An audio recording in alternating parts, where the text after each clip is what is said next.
voy a cruzar al otro lado del río, pues creo que no todo está perdido. ¿Qué tal? ¿Cómo se encuentran, muchachos? Les estoy dejando ahorita la semana 5 del semestral Vallejo, que son 10 preguntas de las dirigidas, bien, del tema de intermoleculares y polaridad de moléculas.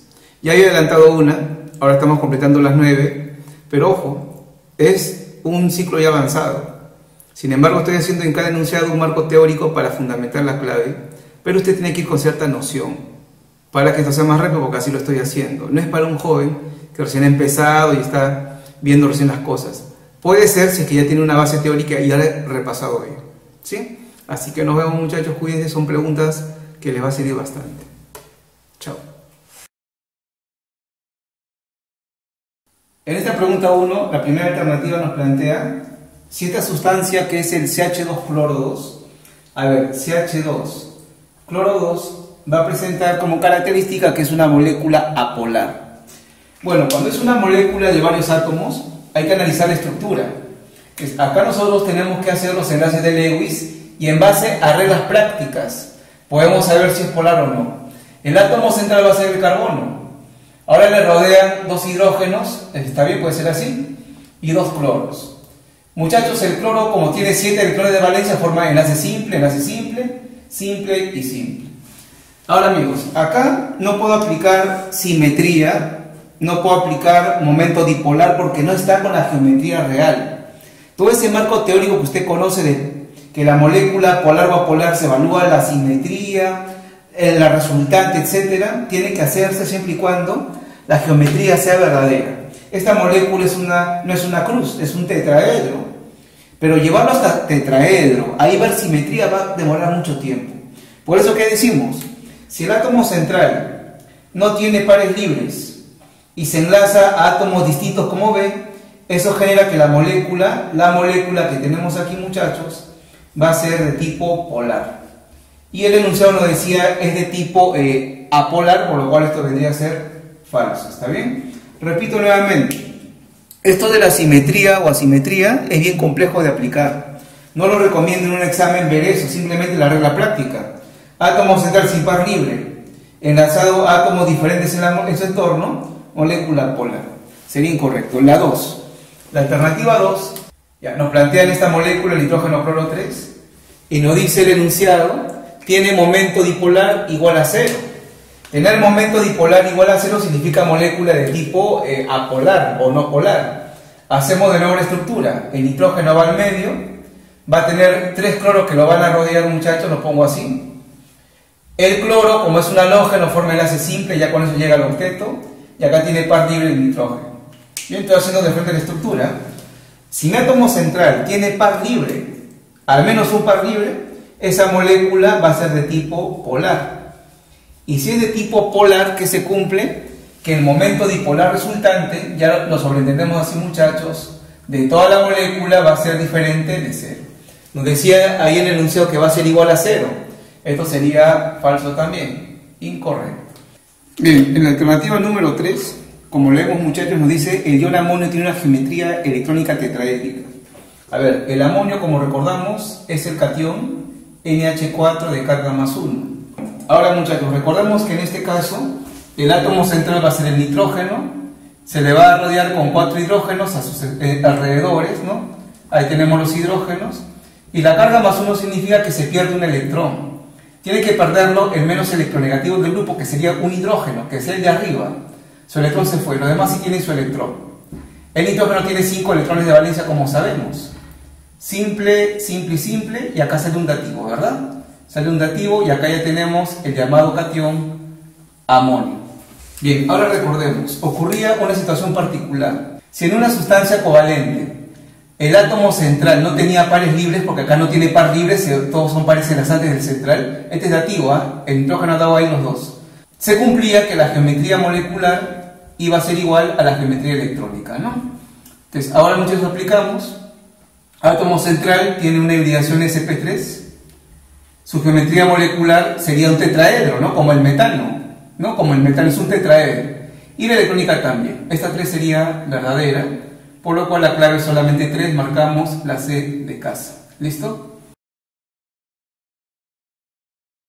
A ver, acá en la pregunta 2 nos dice, en relación a las moléculas polares y apolares, determine lo que es verdadero o falso. Ya, polaridad de moléculas de nuevo. Dice la 1, toda molécula polar posee pares de electrones no enlazantes. Pares no enlazantes, o sea, pares libres. Toda molécula polar tiene pares libres, no pares no enlazantes. A ver, eso es en la mayoría de casos. Si usted revisa el agua, el amoníaco, por ejemplo, hay pares libres, pares no enlazantes. Pero no siempre es así. Un caso por ahí que deben recordar muchos de ustedes, ¿no?, que se han visto química orgánica, es en este compuesto. El CH3, CH, acá CH3. Voy a dibujar espacialmente esta molécula, muchachos, que sería así. Estos carbonos que están con el enlace doble tienen hibridación sp2, por lo cual sus ángulos respectivos van a ser 120 grados de separación de manera aproximada, ¿no? Luego acá tenemos un H, que es este de aquí. A ese se le une un metil, que lo ponemos por acá. Bien. Luego acá tenemos este carbono con un H y por acá con un grupo metil. Si alguien tiene el recuerdo, este es un isómero geométrico llamado isómero cis, tipo cis. En este isómero cis se cumple que esta molécula va a ser tipo polar. Una forma rápida de poder evaluarlo sería hacer esto, ¿no?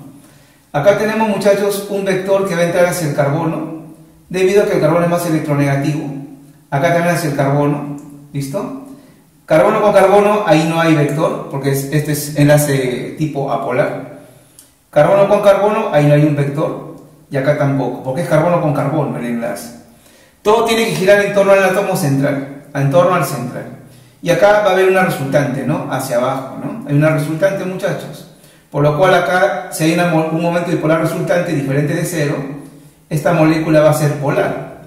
Y siendo una molécula polar, observamos que no tiene pares libres, ¿no? No hay par libre, no hay pares no enlazantes. Por lo cual la primera es falso. ¿Bien? La segunda nos dice, si todos los enlaces son apolares, entonces la molécula es apolar. A ver, vamos a la alternativa 2. Si todos los enlaces son apolares, entonces la molécula es apolar. El ejemplo más conocido y que debemos recordar es el ozono. El ozono es una molécula de este tipo, ¿no? Oxígeno, 3 oxígenos enlazados. Acá hay el enlace doble, acá hay un dativo que lo puedo colocar como un par porque es dativo. Acá tiene par libre, par libre, par libre y par libre. Ahí tenemos al ozono.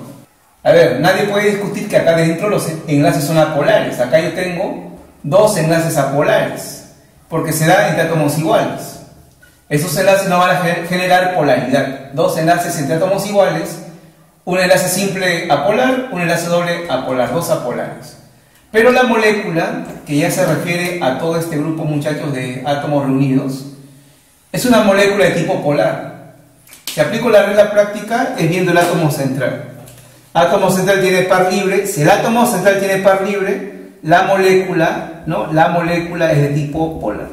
¿Bien? Por lo cual acá la 2 decía, si todos los enlaces son apolares, entonces la molécula es apolar. Falso, ¿no? Incorrecto. ¿Bien? Claro, ahí la polaridad se va a manifestar por el par libre del átomo central, ¿no? Ahí va a haber un pequeño vector saliente y eso es un momento dipolar resultante diferente de cero. Pequeño pero lo tiene, pequeño pero va a presentar. No se olviden que las moléculas angulares, muchachos, son moléculas polares, ¿no? Las moléculas con geometría angular son polares. Y vamos a la tercera, que ya está un poco más interesante. Nos habla de la molécula de fosgeno, que es más polar que la acetona. Voy a dibujarlo rápido. A ver, ¿qué hacemos acá? Me dicen que esta molécula es más polar que la otra de acá. Bien, acá no puedo aplicar la electronegatividad. La electronegatividad solamente resulta para evaluar polaridad de moléculas en moléculas de una familia. Por ejemplo, esta molécula H-cloro, H-bromo, ¿cuál es más polar? Como son moléculas de un grupo 7, ahí lo define la electronegatividad. El que tiene más electronegatividad tendrá una molécula más polar. Moléculas, por ejemplo, del grupo 6, tenemos el H2O y el H2 selenio. Cuando son del mismo grupo, el que tiene el elemento más electronegativo va a generar mayor polaridad, molécula más polar. Ahí la resultante de la molécula va a ser mayor. Ese es en un grupo. Acá yo tengo moléculas que no son de un grupo. Para este caso, ¿qué tengo que hacer? La resultante. Quien tenga mayor momento dipolar resultante será la más polar. ¿Qué hago entonces, muchachos? La geometría molecular. Para eso siempre van a darnos dos moléculas con la geometría similar. A ver, acá voy a empezar. Carbono es el átomo central. Acá tenemos al oxígeno y dos cloros que le van a rodear. Es una geometría triangular. Yo lo pongo de frente. Ya tenemos el tema de la semana pasada aquí. ¿Bien? Ahí está. Este de acá, similar. Carbono, oxígeno arriba y va a haber enlace doble. Y se une a dos grupos metil. Acá está el CH3. Y por acá también se encuentra, muchachos, el CH3. ¿Listo? Vamos a ver ahora los momentos dipolares. Entre carbono y oxígeno, el más electronegativo es el oxígeno. Va a haber un momento dipolar hacia el oxígeno. Acá también. Bien, hay un momento dipolar que va hacia arriba. Les comento que este enlace es recontrapolar. Este vector es muy intenso, muchachos, porque tenemos al oxígeno que es muy electronegativo. Prácticamente la polaridad de estas moléculas radica en este enlace, porque el oxígeno es muy electronegativo. ¿Está bien? Ahí está el vector y el vector. Ahora aquí, carbono con carbono, no hay vector. Acá tampoco. Todo es en torno al átomo central. Ahí tiene que girar su análisis de los vectores. Acá carbono con hidrógeno no me interesa. Es carbono del átomo central. Acá no hay vector, acá no hay vector. Acá, muchachos, cambia la historia. El cloro es más electronegativo que el carbono. Va a haber vectores hacia abajo, ¿no? Hacia el cloro. Y hacemos este análisis de la siguiente manera. Mientras que acá va a haber una resta de este vector que va hacia arriba va a disminuirse con los que van hacia abajo. Mientras que acá no. Entonces, acá hay una resta de ese vector de alta polaridad con respecto a lo que están abajo. Va a haber una resta, disminuye este momento dipolar. Acá no. Este se mantiene igualito. Por lo cual el momento dipolar resultante mayor, muchachos, va a ser en la segunda molécula. ¿Está bien? Acá va a ser mayor. Acá es menos. Porque esa polaridad de este enlace, que es el más intenso, acá no se ve afectado por nadie. Acá está disminuyendo. Vean los datos experimentales. Momento dipolar resultante del fosgeno y de la acetona. Y acá es, amigos, 1,17 divide y acá es 2,9 divide, ¿no? Corroborado con datos experimentales lo que le he dicho. Bien, esto sería, entonces, muchachos, falso. La clave quiere que marquemos verdadero y falso. Sería falso, falso, falso, todo está mal. Y la respuesta, amigos, es la D de Dinamarca. Bien, amigos, en la pregunta número 3 nos plantean acá tres especies químicas. NO2 es molécula que deben recordar de la última clase que hicimos, de la última solución de Vallejo. El ozono y el trióxido de dicloro. Nos piden que analicemos en cada una de ellas la estructura para indicar la polaridad y todo eso. Un detalle. Si vemos las claves, del ozono no dicen nada. De él, que es la molécula B, no veo en ninguna alternativa que aparezca preguntas, así que lo voy a dejar de lado a él. No pide los enunciados que lo analicemos, solo a los extremos. Bien, esta ya debe ser bien famosa por nosotros. Esta es una molécula impar. Ya hemos analizado esto, amigos, recuerden. El nitrógeno es el átomo central.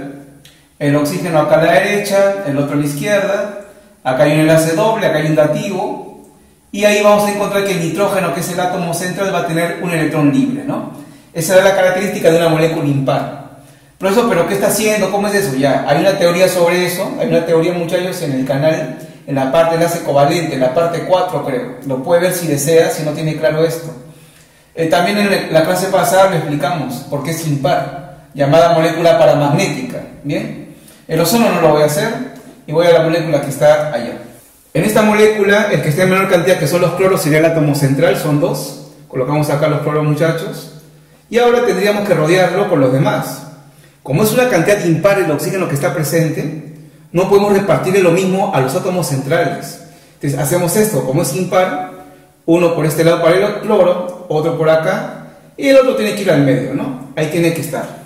En una clase, un alumno me dijo, profesor, pero yo lo he ordenado de esta manera, ¿no? Yo lo he ordenado de esta forma.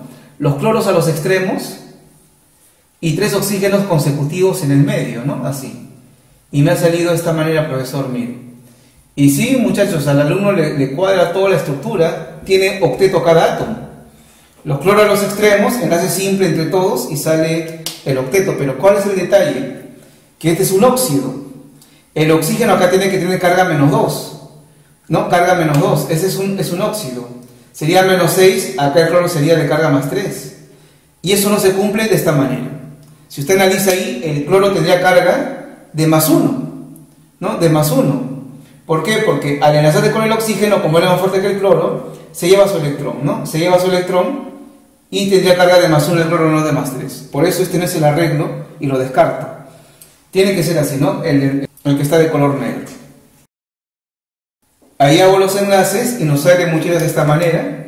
Acá sale enlace simple, par libre, acá sale un dativo. Bien, acá hay pares libres, acá sale también un dativo. Y ya tenemos la estructura realizada, verifíquenlo, ¿no? Analicen, muchachos, y va a encontrar eso. Ya, la primera alternativa, la A, nos dice, en esta molécula son polares estas. Y claro, si el átomo central tiene par libre, al menos un par libre o electrones libres. Si tiene electrón libre va a ser polar, ¿no? Ahí la geometría va a ser angular.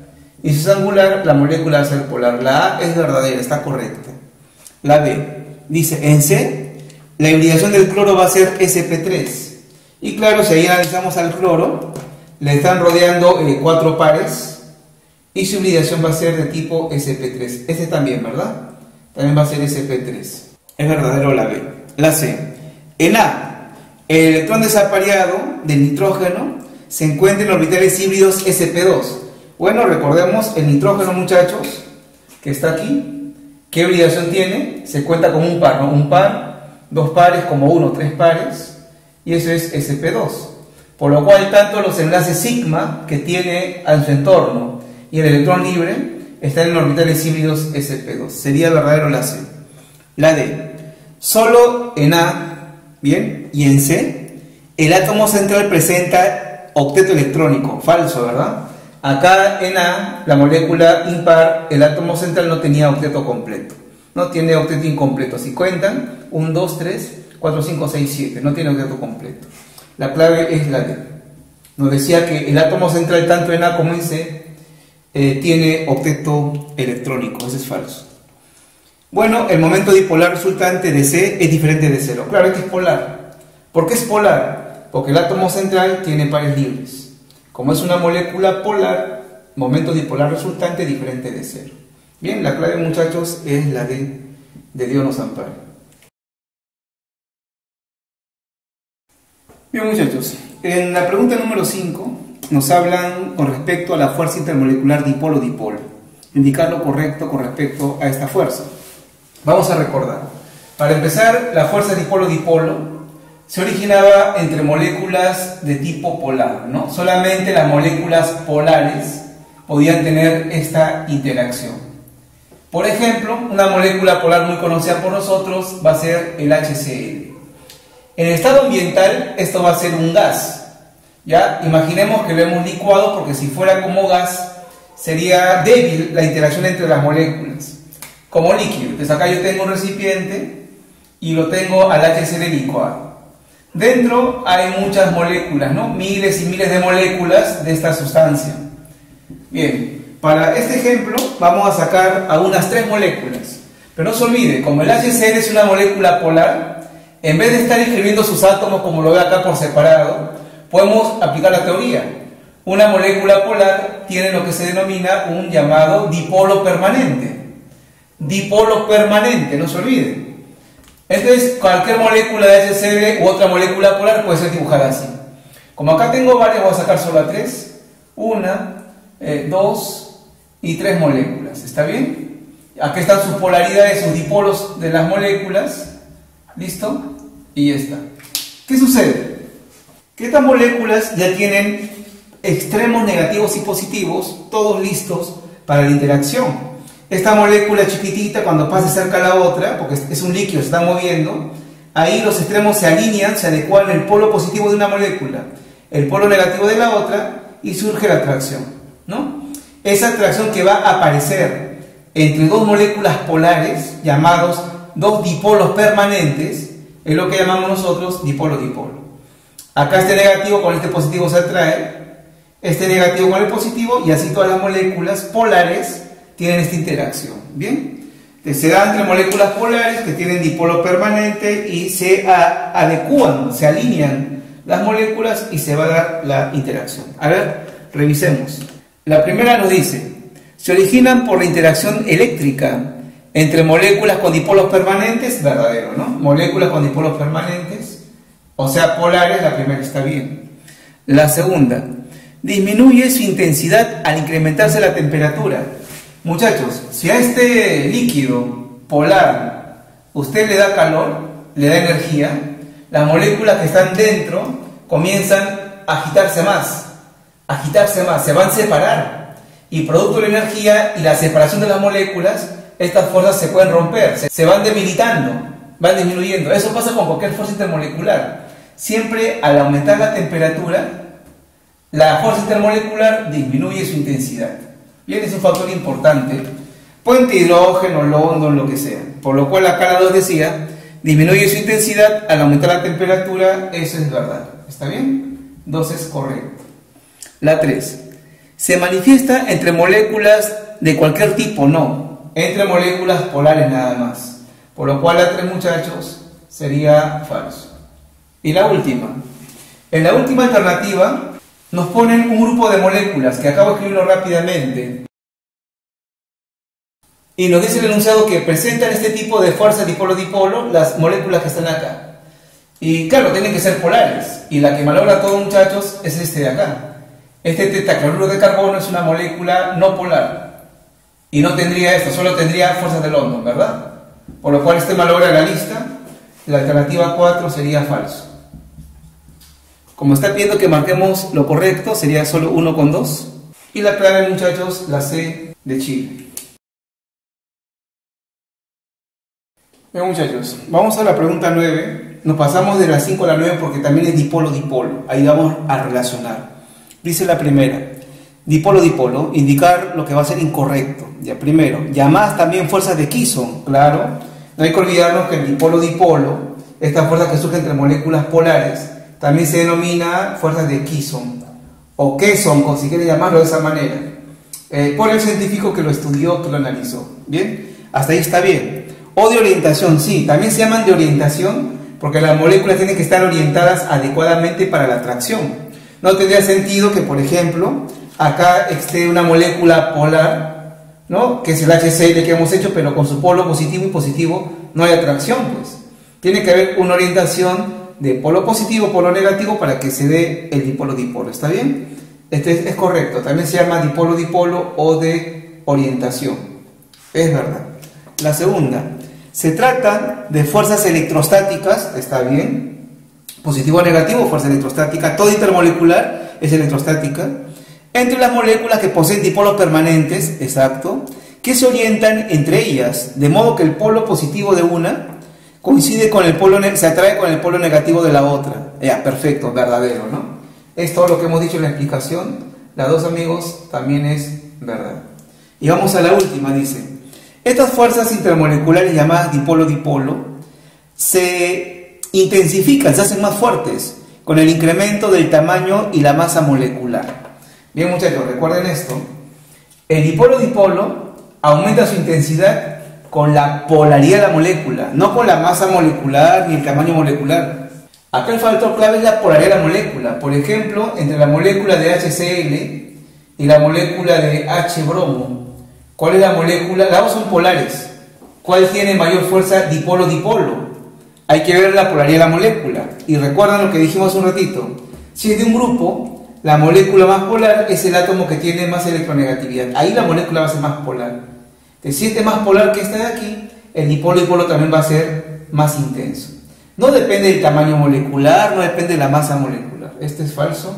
La clave es solamente 3. Y muchachos, marcamos la B de Brasil.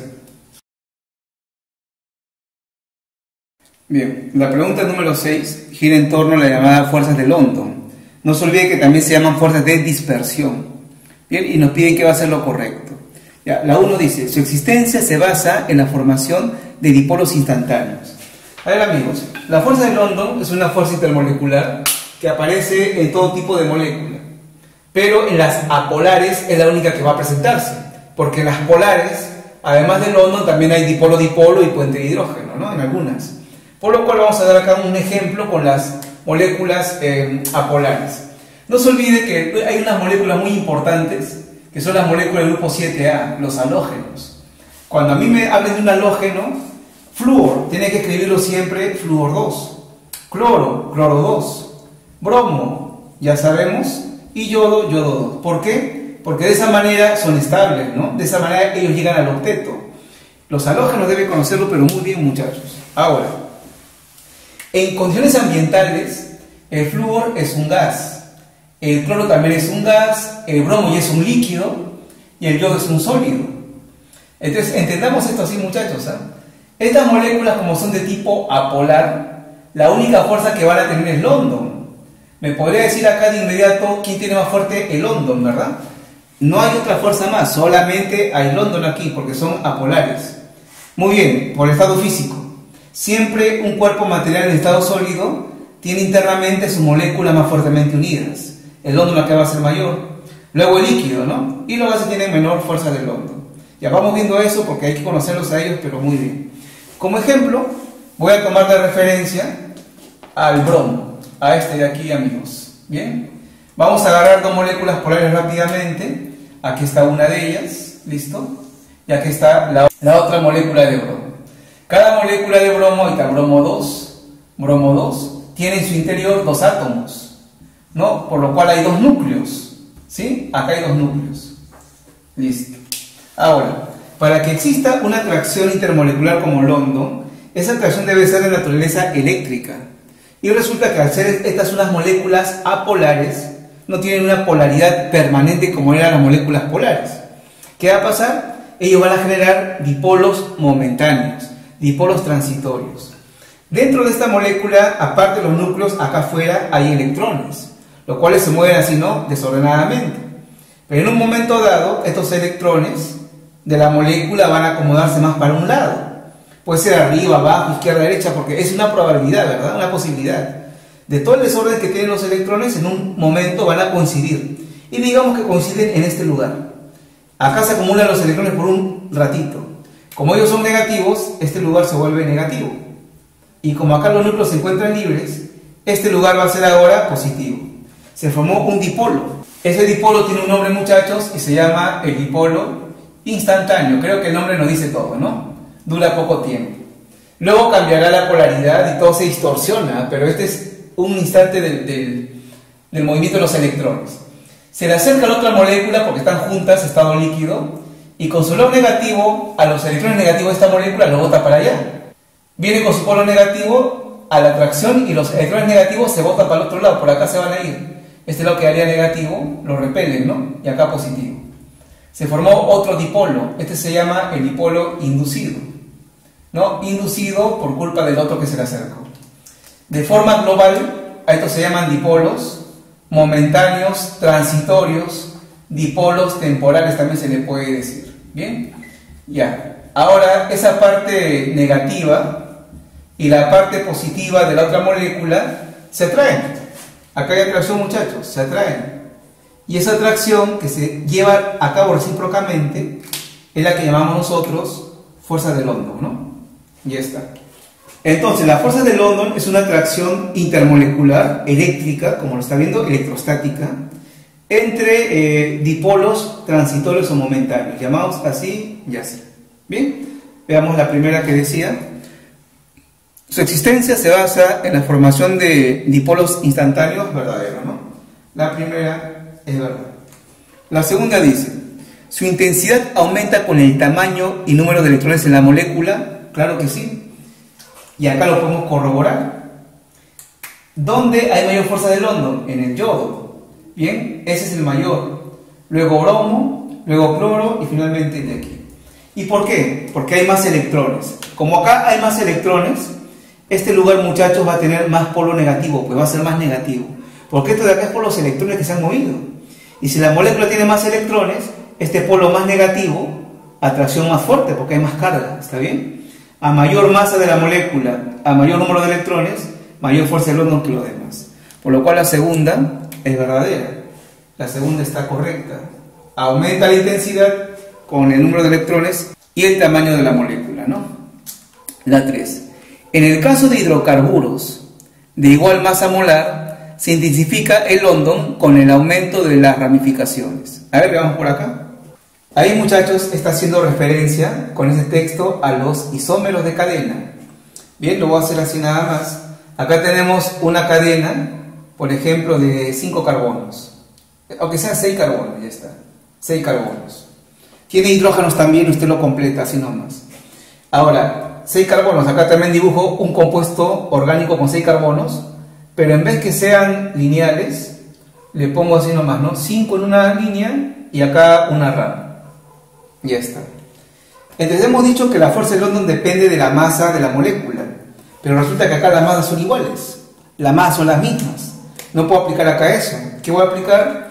En química orgánica, cuando hay esa situación de igual masa molecular, ¿no? Igual número de carbonos, ahí se ve la cadena principal. Miren la cadena principal.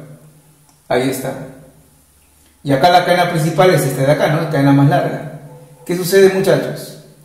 Cuando tengo igual cantidad de átomos de carbono, tiene que haber igual cantidad, ¿eh? 6 carbonos, en total acá 6 carbonos. La cadena más larga, como tiene más longitud, cuando se junte con una molécula similar a ella, así nomás, ¿está bien? Como tiene bastante longitud, bastante superficie, va a formar, miren, un montón de atracción de London. La atracción de London va a tener bastante intensidad debido a que son moléculas más largas y tienen mayor área para conectarse, para unirse. ¿Bien? En cambio, la otra molécula que tiene igual cantidad de carbonos, cuando se una con otra igual a ella, que sería algo así, ¿no? De su tamaño, tiene menos superficie para enlazarse, ¿no? Por lo cual va a formar acá, amigos, London, pero en menor proporción, en menor cantidad. ¿Listo? Así lo podemos entender. También podemos decir esto, ¿no? Cuando tengo dos hidrocarburos de igual masa molar, que es esta situación, el London se intensifica cuando no haya ramas. Cuando hay ramas va a disminuir su intensidad. Si no hay ramas o menos ramas, se hace más fuerte el London. Acá más London que aquí. Por lo cual esa tercera es falso. Decía que el London se intensifica con la cantidad de ramas. Eso es incorrecto. Clave, nos piden acá que marquemos lo correcto, 1 con 2. Y la respuesta, muchachos, la D. En la pregunta número 7 nos plantean sobre la fuerza intermolecular llamada puente de hidrógeno. Bien, vamos a dar un fundamento rápido para esta teoría, ¿bien? A ver, dice así. Cuando uno quiere formar puente de hidrógeno, puede hacer acá el mecanismo de cómo se da esa unión. Planteemos dos moléculas que van a tener esa interacción, ¿bien? Una de ellas, pongamos esta molécula que va a participar, debe tener a un átomo de hidrógeno. Pero ese hidrógeno, les comento, debe ser un hidrógeno altamente positivo. Y que un hidrógeno sea altamente positivo solamente se consigue cuando se enlaza a los átomos más electronegativos de la tabla periódica. ¿Y quiénes son ellos? El FON.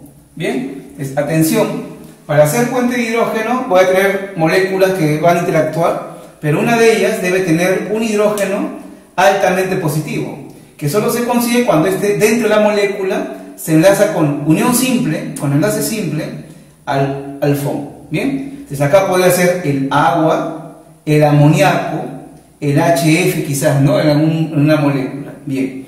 Ahora, la otra molécula que debe tener, a ver, les digo, la otra molécula debe tener átomos también muy electronegativos, que va a ser de nuevo, muchachos, el FON, F-O-N, a ellos debe tenerlos, ¿bien? Y debe tener en estos átomos par libre, ¿bien? Y ahora miren lo que va a ocurrir. Este es puente de hidrógeno, muchachos.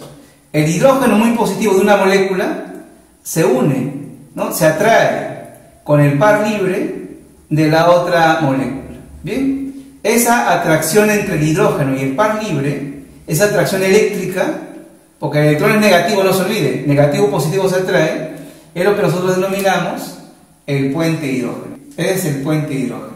Se puede afirmar que el hidrógeno que está aquí está rodeado en el puente de hidrógeno de elementos muy electronegativos.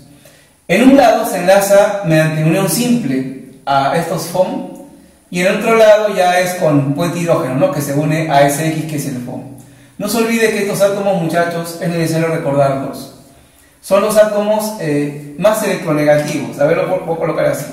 Son los de mayor electronegatividad y además los que tienen menor radio atómico, ¿no? Son átomos pequeños, menor radio. Eso lo caracteriza. A ver.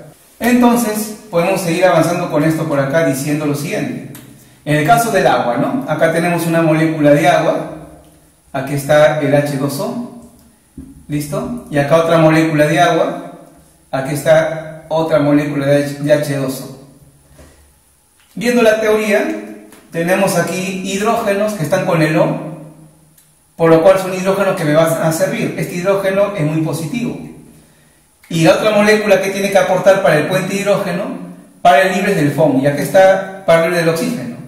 Y acá, muchachos, sale un puente hidrógeno, ¿verdad? Ahí está. Entonces, la teoría, el hidrógeno que participa en esta interacción está enlazado a una molécula con enlace químico, enlace simple, y a la otra molécula ya con el puente hidrógeno, ¿no? El pH lo voy a poner así. Listo. Esta molécula de agua puede formar más puente hidrógeno. Este hidrógeno puede formar un puente con el par libre de otra molécula de agua y sus pares libres también, ¿no? Con los hidrógenos respectivos. Puede interactuar. Cada molécula de agua forma 4 puentes de hidrógeno. Bien, vamos a ver las alternativas. Dice la primera. Es una fuerza intermolecular que se origina entre un átomo de hidrógeno, aquí está, un átomo de hidrógeno y átomos de alta electronegatividad. Claro, el hidrógeno está unido a átomos de alta electronegatividad y pequeño volumen atómico, como el flúor, oxígeno o nitrógeno. Eso es verdadero, ¿no? La primera está correcta. La 2 dice, el hidrógeno va unido simultáneamente a 2 átomos. A ver, claro, se puede decir que está atraído por 2 átomos, ¿no? El X de otra molécula y acá el X de su propia molécula. A ver, pero solo a uno de ellos por enlace covalente, claro. Este X del puente hidrógeno se une a 2 átomos, pero solamente acá a uno de ellos con enlace covalente, ¿no? Esa 2 sería verdadera. Y la última dice, el enlace puente hidrógeno, este enlace puente hidrógeno, es una especie de enlace covalente coordinado, pero mucho más débil. A ver, acá, de repente el texto debió ser redactado de otra manera. La intención de la pregunta, muchachos, para tenerlo en cuenta, es esta, ¿no? ¿Cómo es un dativo? Un dativo es así, ¿no? Tengo acá 2 átomos, pero uno tiene un par libre, ¿verdad? El otro no pone nada, ¿no? El otro no pone absolutamente nada. Y lo que hace ahí es aportar esos 2 electrones para formar el dativo, ¿verdad? Ese es el dativo que conocemos. Entonces, de repente hay un enunciado, debemos cambiarlo. La intención ha sido esta. Hay un parecido, una semejanza, ¿no? El puente hidrógeno tiene cierto parecido, cierta semejanza a un enlace dativo. Y sí es cierto. No porque sea dativo, sino porque, miren, en esta interacción, X tiene un par de electrones libres, como lo tenía este de aquí. Y el otro no pone nada, ¿no? Y con eso se van a atraer, ¿no? Se van a dar la atracción. Entonces hay un parecido, ¿no? A eso quería decir el enunciado. He consultado con el profesor cuando dice que es una especie de covalente dativo. ¿Bien? Marcamos verdadero. No es dativo, tiene un parecido al dativo, ¿está bien? Un parecido, por lo que acabo de decir, ¿no? Hay una similitud. La clave es verdadera, todo estaría bien, la respuesta es la E. De repente la clave 3 debió decir, muchachos, el puente hidrógeno tiene cierta semejanza al dativo, ¿no? Así debió ser mejor, lo han puesto una especie y ahí puede complicar la vida, pero la intención ha sido esa, como les digo. Clave entonces, muchachos, la E.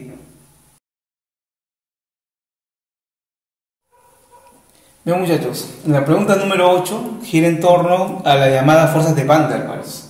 Hay un marco teórico, vamos a ir dando unas pautas primero para marcar las claves. A ver, no hay que olvidar que las fuerzas de Van der Waals hacen referencia a 2 fuerzas intermoleculares, que van a ser las fuerzas de London o fuerzas de dispersión, y además las fuerzas de dipolo-dipolo o las fuerzas de Kisson. Estos son las llamadas fuerzas de Van der Waals, ¿está bien? No hay que olvidar que estas fuerzas son débiles. De todas las intermoleculares, son las más débiles que se presentan. ¿Bien? Ahora, muchachos, dice la primera pregunta. Conjunto de fuerzas de naturaleza básicamente electrostática, ¿está bien? Cualquier fuerza intermolecular es electrostática, que contribuye a mantener las moléculas unidas entre sí. Por supuesto, pues, ¿no?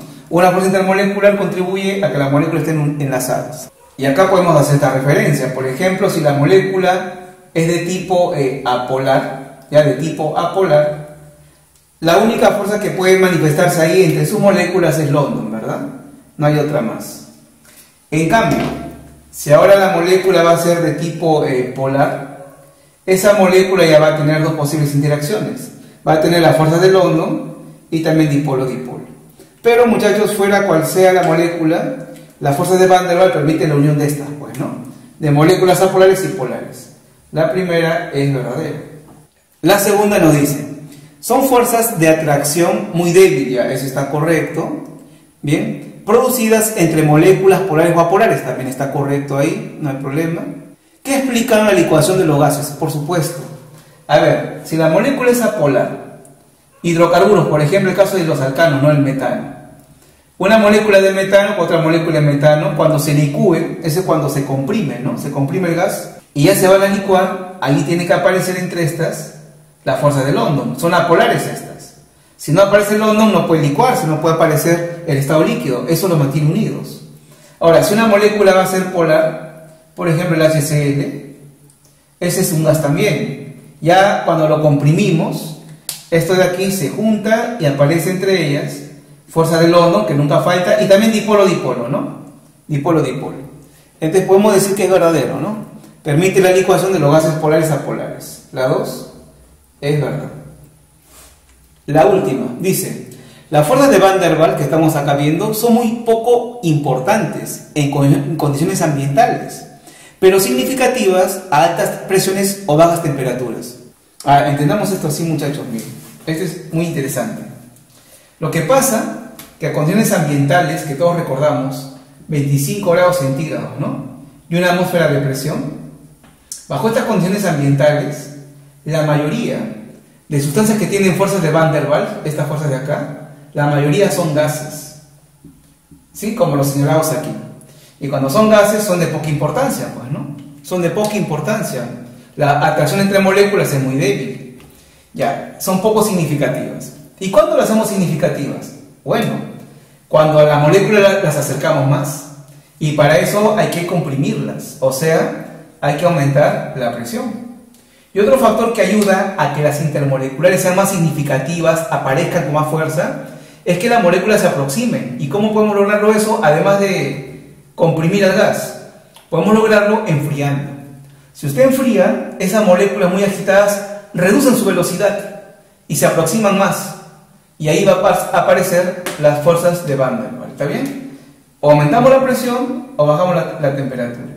Ahí se vuelven más significativas. Por eso la tercera, amigos, es verdad. La clave sería todo verdadero y marcamos entonces la A de alianza.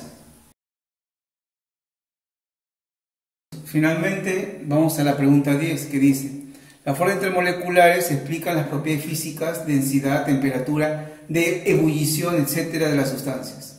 Señale cuáles de los siguientes compuestos tendrá la menor temperatura de ebullición. Lo primero que tiene que hacer acá es descartar a los que tienen puente de hidrógeno. Las moléculas con puente de hidrógeno van a tener siempre alto punto de ebullición en el grupo.